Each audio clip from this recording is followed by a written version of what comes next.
श्री महाभारत कर्ण पर्व पुष्प 5।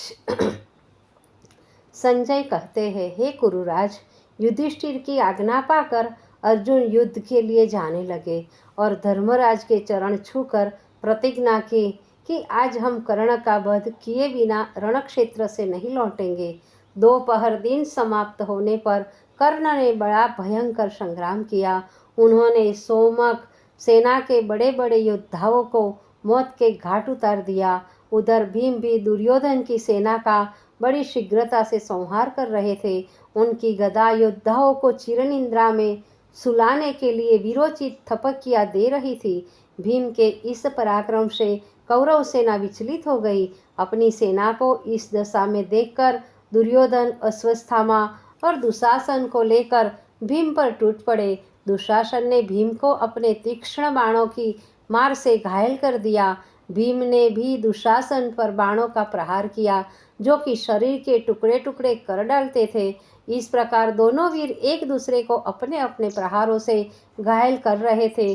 तब भीम ने क्रोधित होकर एक विद्युत की तरह चमकती हुई शक्ति को संभाला और दुशासन के वक्ष को अपना निशाना बनाकर चलाई, किंतु महाबली दुशासन ने अपने तीक्ष्ण बाणों से उसे बीच में ही काट दिया। दुशासन के इस कौशल को देखकर कौरव लोग उसकी प्रशंसा करने लगे। इतने में ही दुर्योधन ने बहुत से तीर चलाकर भीम के धनुष को काट दिया और उनके सारथी को घायल करके भीम को भी घायल कर दिया। तब भीम ने भी दो तीक्ष्ण बाणों से दुशासन के धनुष और ध्वज दंड को काट दिया और उनके सारथी को मार दिया।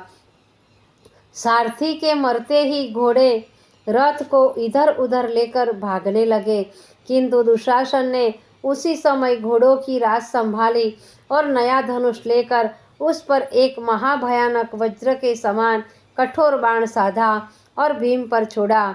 वह बाण भीम के शरीर को भेदकर पार निकल गया। उसके पीड़ा से भीम चेतनाहीन हो गए, लेकिन शीघ्र ही चैतन्य होकर बोले, दुशासन, तूने तो अपनी शक्ति भर वार कर लिए, ले अब एक चोट हमारी भी संभाल।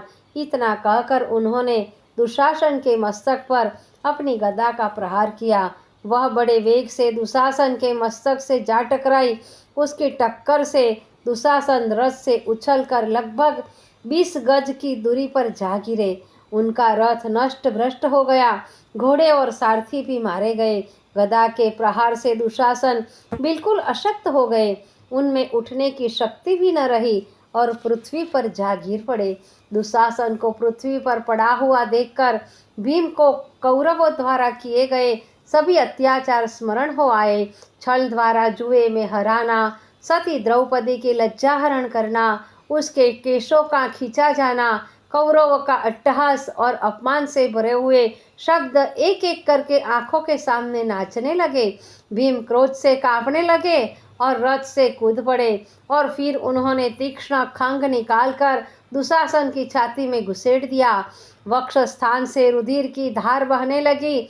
उस गरम गरम रक्त को अंजलि में भरकर भीम सबको दिखाकर 3 अंजलि पी गए और कहने लगे, वीरों, नीच दुराचारी परस्त्री पीड़क दुशासन को यमपुरी भेजकर और उसका रक्तपान कर हम अपनी प्रतिज्ञा पूर्ण कर चुके।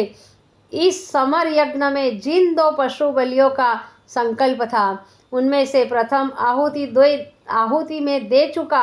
अब दुर्योधन की बारी है। उसकी आहुति देने के पश्चात यह यज्ञ समाप्त हो जाएगा। मानव रक्त का मानव के द्वारा पान, इस विभत्स कृत्य ने भीम के रूप को विभत्स बना दिया था। उनके इस भैरव रूप को देखकर उपस्थित योद्धा इतने भयभीत हो गए कि उनके हाथों से हथियार गिर गए, आंखें बंद हो गई और कोई कोई तो अचेत होकर पृथ्वी पर गिर पड़ा।